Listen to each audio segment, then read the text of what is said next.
কি আমাদের প্রত্যেকের ভিতরে জানোয়ারের এক একটা খাসলত আছে।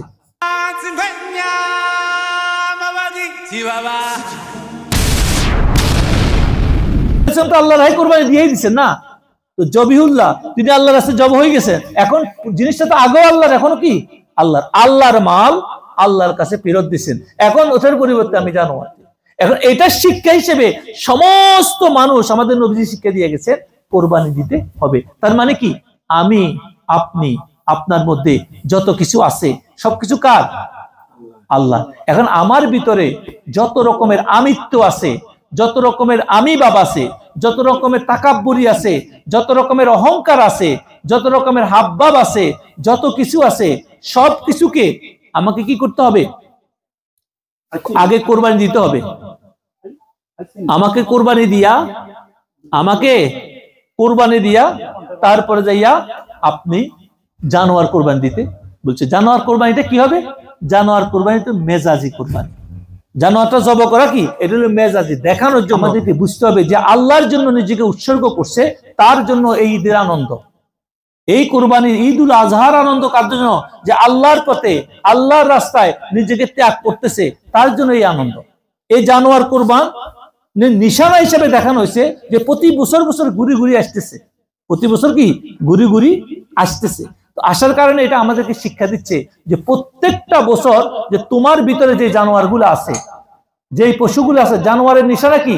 আমাদের প্রত্যেকের ভিতরে জানোয়ারের এক একটা খাসলত আছে। আমি রাগ করি কথায় কথায়, গোস্বা করি, অহংকার দেখাই।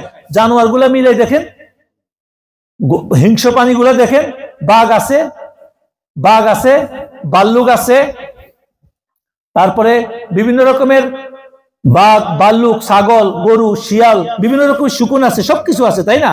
এই সমস্ত বিষয়গুলা যে এগুলার এক একটা খাসলত আছে, এগুলার কি এক একটা খাসলত স্বভাব আছে। আর আমাদের মধ্যে এগুলো আছে, যে কথার লোকে গেউ গেউ করে উঠে, এটা কুকুরের স্বভাব। যে অন্যের কিছু সহ্য করতে পারে না, এটা কি কুকুরের স্বভাব। অন্যকে হিংসা করে, এটা শিয়ালের স্বভাব, বুজুর্গরা লিখছে কিতাবের মধ্যে। তো এই স্বভাবগুলা আমাদের ভিতর থেকে করতে হবে, কোরবানি দিতে হবে জানোয়ার গুলাকে ভিতর থেকে। এবং ভিতরের পশুকে যতক্ষণ, কবি নজরুল ইসলাম কি সুন্দর বলছে যে তোমার মনের পশুকে কোরবান না দিয়া বনের পশুকে কোরবান দিতেছ। উনি কেন বলছে কথাটা? এই জন্যই বলছে, এটা মানে এটা শরীয়তকে অ্যাঙ্কার করে নাই। বলছে তোমরা সবাই এক একটা পশু ভিতরে লালন করো, কাকে মারি বড় লোক হবা, কাকে করি বড় লোক হবা, যে কোনো ভাবে হোক আরেকজনের সাথে প্রতিহিংসা লাগে, যুদ্ধ করি, আমরা কি করতেছি? প্রতিযোগিতার মধ্যে আসি। এই জন্য আমাদের ভিতরে যে সমস্ত পশুত্বগুলো আছে, হিংসা আছে, বিদ্বেষ আছে, অহংকার আছে, তাকাব্বুরি আছে, একে অপরকে কমানোর ভাব আছে, যদি আমি জানোয়ার কোরবানি দেওয়ার পরেও এরপরও এগুলো যদি আমার মধ্যে থাকে, তো মনে করতে হবে যে আমার এই কোরবানি আল্লাহর কাছে গ্রহণযোগ্য নয়। আল্লাহ পাক কোরবানির গরুর গোশত, মাংসগুলো কিছুই চায় না। কি চায়? আমার নিয়তটাকে চায়। এটাকে নিষেধ হয়েছে মেজাজি অর্থে। এটাকে কিন্তু কখনো মাংস খাওয়ার তো এটা শরীয়তের ব্যাপার, যখন যাবে ওটা করতে হবে। এটা কারা খাবে? রাসূল শিক্ষা দিয়েছেন, যেটা শরীয়তের মাসলা আছে কি 3 ভাগ করো, নিজে কিছু রাখো, আর তোমার যারা বেশি তাকওয়া সম্ভব তাদের বলছে তোমার ভাগও মানছে কম খাইয়ে মানুষকে দিয়ে গরিব মিসকিনকে দিয়ে দাও, 1 ভাগ আত্মীয়কে দাও, আর 1 ভাগ গরিব মিসকিনকে দাও। আর যারা বেশি তাকওয়া রাখে তাদের বলছে নিজেরটা অল্প একটু সুন্নত হিসেবে বাকিটাও মানুষকে দিয়ে দাও। এটা হলো একটা জানোয়ার কোরবানির পরে এই মাংসগুলো তো কিছু করতে হবে, বুঝে আসছে? এই জন্য সিস্টেমের জন্য করেছে, কিন্তু আমরা আজকে এটা নিয়ে যুদ্ধ করতেছি। মেন যে নিয়ত হালাল কামাই, সৎ পথে চলা, কোরবানি, আমার ভিতরে যত জানোয়ার, আমার ভিতরে পশুত্ব, তাকাব্বুরি, সামান্য কথা রাগ করা, সামান্য কথা গোস্বা করা, অন্যের কথা সহ্য করতে পারি, ধৈর্যশীল হতে পারি না, কথায় কথায় আমার ভিতরে যত রকমের সবকিছু আছে, পশুর স্বভাবগুলো আমার মধ্যে কি আছে। এই জন্য মা বোনেরা, আপনারা যারা এখানে আছেন, আমাদেরকে সর্বোচ্চ চেষ্টা করতে হবে ধৈর্যশীল হওয়ার জন্য, শুকরগুজার বান্দা হওয়ার জন্য, আল্লাহ পাক যে অবস্থা রাখছে সে অবস্থা চলার জন্য। এই কুরবানি আমাদেরকে সেটাই শিক্ষা দেয়, সর্বোচ্চ আত্মত্যাগ শিক্ষা দেয়।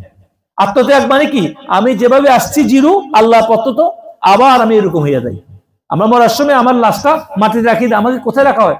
তো এভাবে আমাদেরকে, যেভাবে মায়ের পেটে আসছি, আসার সময় আমার কোনো কিছুই ছিল না, আমি সেরকম হইয়া যাই এই পৃথিবীতে, আল্লাহর হইয়া যাই। আল্লাহর হয়ে যাওয়ার মাধ্যমেই আমার কোরবানি আল্লাহর কাছে কবুল হবে। আল্লাহ রাব্বুল আলামিন আমাদেরকে কবুল করুন।